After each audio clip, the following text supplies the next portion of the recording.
everyone, HisRoyalFatness here, and welcome back to the channel. Today we are continuing the Soviet Meds 101 series today on the T-62A. This is one of 3 tier 10 Soviet medium tanks. It is the oldest of the bunch, but it is certainly quite capable. Of course, I will be showing you the 3 consecutive live gameplay format today, which will break down my thought process, as well as show you through either my accomplishments or failures how you should be playing this vehicle. Furthermore, as it is the Soviet Meds 101 series, I will break down the characteristics and playstyle a little bit more in depth of this vehicle. For those of you though who are not interested in all of that, I will timestamp when the live gameplay starts. And with that out of the way, let's jump right on into the T-62A because it's a good tank. It really is quite a good tank. It has, in my opinion, the best tier 10 medium tank gun. High DPM, high accuracy on a strong turret with 7 degrees of gun depression. It is one of the most deadly haul down guns you can get in the game, especially due to its accuracy. So this vehicle is great at haul down, and as I already mentioned, you have a very strong turret. Now you do have weaknesses on either side of the miniature gun mantlet you have on this vehicle, but for the most part it's not a huge issue. What is a huge issue, however, is the hull armor. This tank, for a Soviet medium tank, has a big, high profile trash hull. It gets penned so easily all the time, and it is the one thing that really turns me off from liking this vehicle more than something like the 140. The 140, as you can see, has a much lower profile, a much more angled upper front plate, and much better armor overall on the upper plate. Even though it sacrifices turret armor, it is just much better at brawling and taking those types of engagements, whereas the 62A, if you get caught in the open, you're too aggressive, you get put in a crossfire, yeah, you're gonna get ripped apart so easily in this vehicle. So that makes the T-62A a more passive vehicle. Furthermore, it has the worst mobility out of all 3 of the Soviet medium tanks in terms of like top speed and stuff, so you're definitely can't be as aggressive in this vehicle. And I think if you're playing this vehicle correctly, you're going to be playing it haul down, you're going to be a little bit more of a support medium than a brawling medium, and you're just going to utilize the fact that you have such an accurate gun that you don't need to be point blank to be effective. You can be a little bit more passive in the 62A. You can stay a little bit more in those haul down spots and just chill and let your team work with you, and that is where the T-62A kind of vibes. The issue is when you get too aggressive in this vehicle, it falls apart very quickly. So that's kind of the playstyle of the T-22. I mean, sorry, not T-22, the T-62A in comparison to the other Soviet Meds. The other tier 10s are much more brawl oriented, whereas the 62A, generally speaking, is more passive. So that's its playstyle in a nutshell. This, of course, is the equipment I am running on the T-62A for those of you who are curious.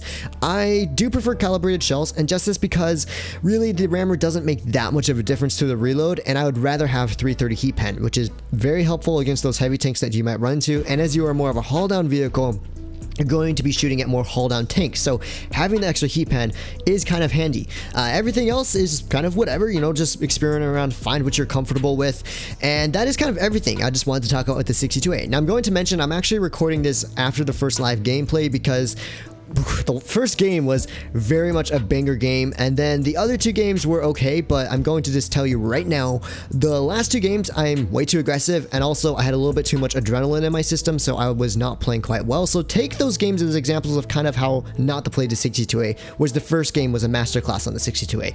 And with that out of the way, let's jump right on into the live gameplay. Alright, so here we are. First game, we're on Himmelsdorf. This is a pretty okay map for the 62A. There are some options for us to go haul down and kind of fight it out, and right now it looks like the rail side is going to be where the majority of this fight is going to be taking place. Now the enemy team, I would say, have a superior team in terms of flexibility and of course in terms of medium tank. So unless we have a lot of support, I'm sorry Mr. Leopard, but I'm not going to commit to A and take that fight unless we have a pretty equal amount of support on both sides. So we're going to try and put a shot into the Sheridan, hopefully nice and early.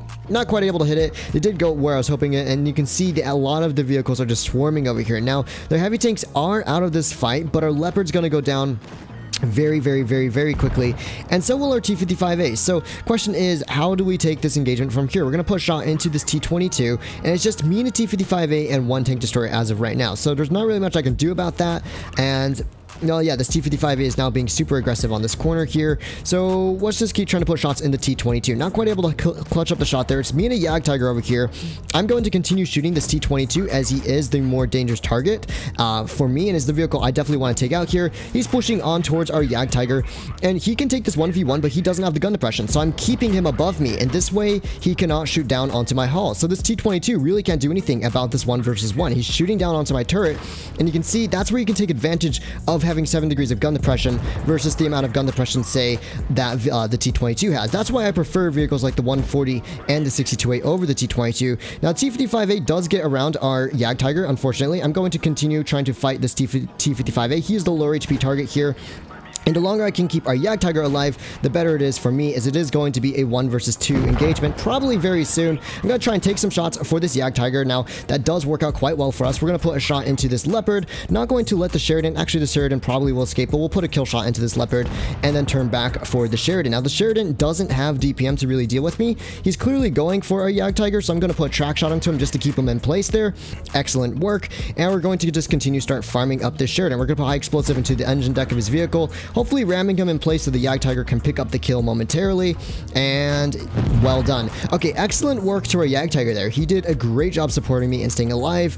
I did kind of let our Leopard die there, but imagine these 3 heavy tanks had come over here and we still had our heavy tanks out of the fight. Do you know how quickly I would have just been torn apart there? But once I realized their heavy tanks were not supporting there, I realized, you know what, I have a Yag Tiger with me, the T-55 pushed up.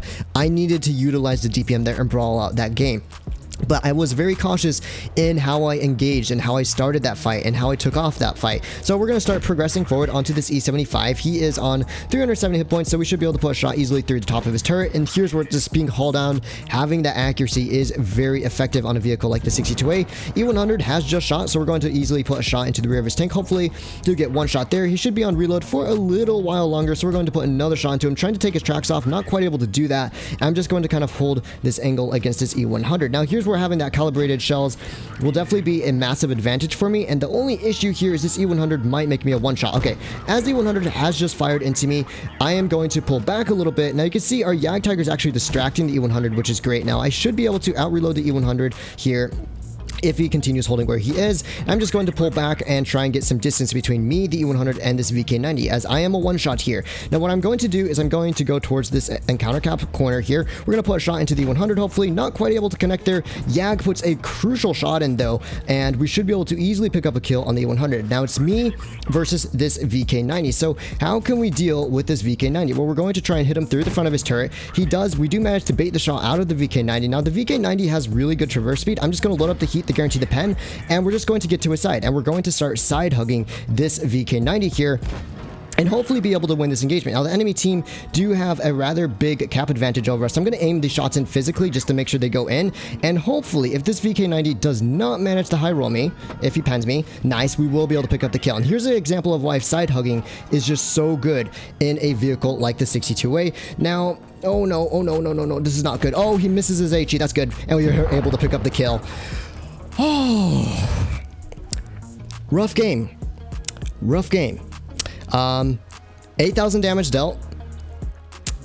Definitely a perfect example of everything that makes the T-62A a great tank. DPM, turret armor, side hugging, and hold on capabilities. Great battle. I got quite lucky there. We received 5 ricochets. We had to shoot 34 times, and I'm just gonna take a quick breather because my heart's a little pounding from that clutch there. Almost 7 kills with over 8,000 damage. Once again, 62A is great when you put it in the right scenario, and that was me playing it in the right scenario and definitely playing it correctly. Now, once again, just to clarify, I knew our Leopard was going to go down there, but I wasn't going to commit to a fight if the enemy team were sending 7 tanks there, because that would have been really bad for me. But once we had the advantage, that's why I pushed in there. That's what you have to do in the 62A, because it is a good tank, but if you get caught in a crossfire or are getting shot at by multiple vehicles, you're going to get ripped apart so fast. And that's the issue I have with this vehicle, is generally speaking, brawling is not its cup of tea. Now, in a 1 versus 1 brawl versus a heavy tank, the 62 is actually great, but the moment you add a couple of opponents to that brawl, it becomes a lot more difficult for you to be, well, that effective in the 62A because you're getting caught in a crossfire. Now we're gonna put a shot into this E50. Now, okay, so I'm gonna start talking about this game. I'm still a bit excited about the last game. We were on Oasis Palms, one of my favorite maps, and I'm just progressing pretty aggressively down the mid here just to get hauled down along this ridge line against vehicles like this 263. Now I'm going to ignore the 263 and we're going to start shooting vehicles like this T-92. Hopefully we do have the support of our entire team, and that's why I feel quite comfortable taking this kind of angle of engagement. There is the object 263. Can't really do much about the 263, but there's one thing I do know about the 263 is that it has absolutely zilch gun depression. So as long as I kind of hold this hill, I should be fine. Now there's a T-22 on our left. Can't really shoot at him, and we are already up 2-0 this game. So you know what I think I'm going to do is, if this 263 doesn't have support, and I do not think he does, I'm just going to push onto him. He doesn't have much support on this side of the map. So yeah, that's what we're going to do. We're going to push in, put a nice shot into him. 113 will pick up the kill. We dealt 1,000 damage already, and you can see the enemy team have, well, mediums and heavy tanks sniping up in their spawn, which is pretty dope.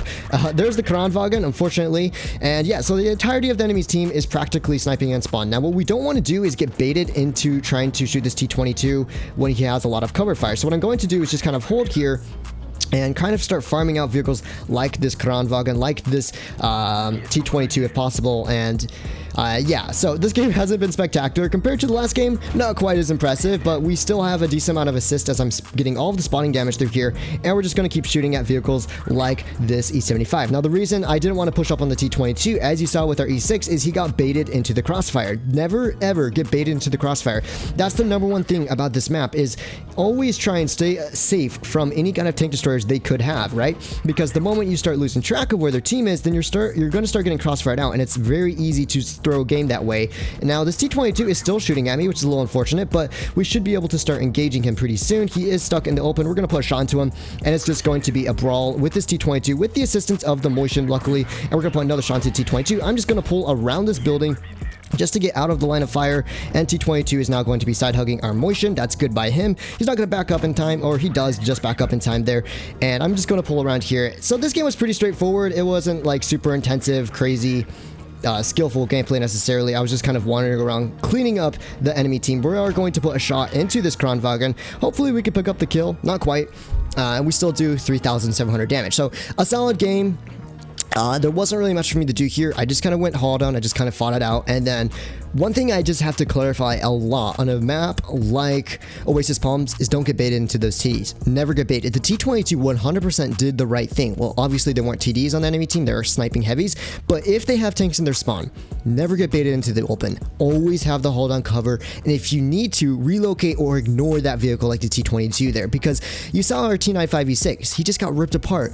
And it happens so easily on that map. And I always encourage people to do what that T-22 did there by going where he went and just baiting into your team, because he got a lot of spotting, I'm sure, from that game. All right, so here we are, third and final game today. We are on Mines. This is a pretty solid map for a 62A. We can definitely go hold on and fight it out at the hill, and so hopefully we get a shot into the Sheridan. We do get a good start into the Sheridan, but unfortunately our Vickers Light is definitely going to go down here momentarily as he's getting clipped out, but I will try and farm as best I can from the location I am at. Now the reason I didn't want to commit to the hill is it's just a little bit too risky. The 62A doesn't quite have the mobility to comfortably commit to something like the hill. Now we are going to try and pick up a kill in the Sheridan.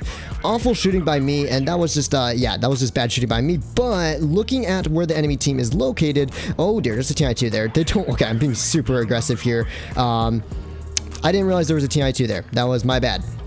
I thought I was safe to push up and kill the T-54E1 if possible. We are going to try and put a shot into him and then just back up from the T-92, who's bound to be poking me in just a moment, so we will continue to just chill here. All right, so the enemy team clearly have gone to the other side of the map. At best, they have an SU covering the side, but nothing more than that. We're going to put a shot into this T-92, and so far, we haven't had an awful game at all. Now, I'm going to start farming out this SU as he's in the open. He also has a ton of DPM, so we don't want him just chilling there farming our team. That's never a good situation for our team, and you can see this T-92 is doing a good job just holding off, kind of baiting our team. Now, what I'd like you to take note of is look at behind us. We have a motion and a 50B stuck in spawn on low HP. We are going to lose this fight, and what I want to do here is try and support my teammates that are over here. So we're going to put a shot into this Kranwagen, hopefully not quite able to connect it there, but as we have control of the hill, I can just hold down here and start crossfiring these tanks out from where I am. So that's kind of the goal here. We're going to try and put a shot into the Kron. Not quite able to connect there, but if we need to, we can start shooting at vehicles like this T-57 Heavy. Now, unfortunately, our motion does go down here. Now, hopefully get a lower plate shot. We do get the lower plate shot we need. 57 pushes shell into us. I'm just going to angle back here and try and avoid his shell in case he pushes onto us. And now I really do need to get out of the scenario I'm in. The 57 could easily push onto me here. Unfortunately, our Mil-2 is getting ripped apart from where he is, and this game definitely isn't looking so good for our team. Now, I keep messing up my drive wheel bind. Now, we have lost the hill. The entirety of our team is practically just stuck in spawn here. I am just taking really bad pokes here. Okay, so I'm just going to have to keep holding where I am. Now, this T-92 is going to be on the hill trying to shoot at me. There's not much I can do here. Unfortunately, our Kranwagen is going the long flank instead of coming back here to support. If you'd come back here, it definitely would have been a lot better for our team. Now you can see enemy team are taking blind fires at the bush where I'm at, and they are able to outspot me because I'm just too far back from this bush. So I'm just going to have to hold here for now. It is kind of the best thing for me to do is just chill out and hold this corner. Now maybe we will be able to get good shots in on tanks like this 50B. I am going to pop the adrenaline here, and that's just to try and get as many early shots in as possible. We get another shot into the 50B, but here is where we are definitely going to go down this battle. Gonna try and side scrape out, put a shot into this vehicle. Kranwagen is YOLOing up onto us, unfortunately. Does put a shot into us, and the 57 is probably going to put a shot into us as well, and that's just where that game is going to go. So unfortunately, as much as I like mines as a map, our team, well, they did everything wrong here.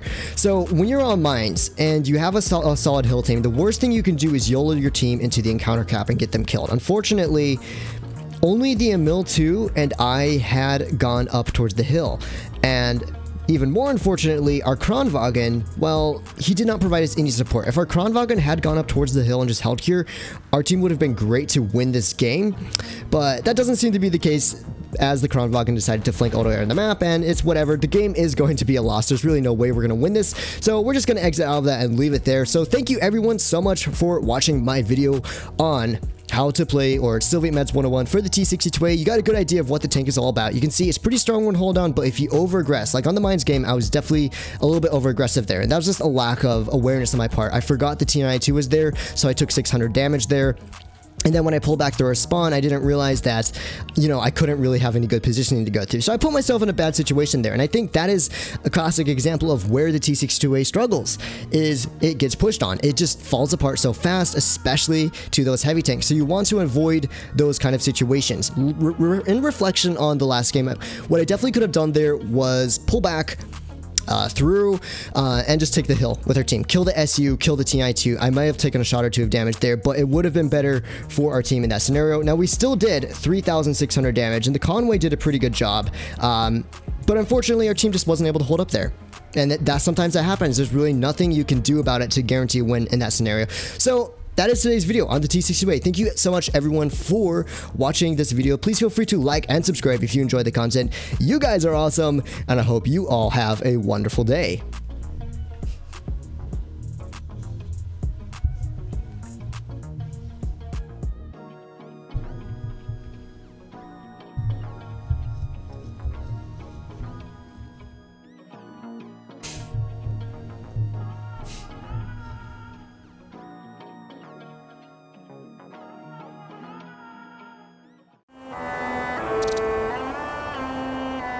Saeed on the mix.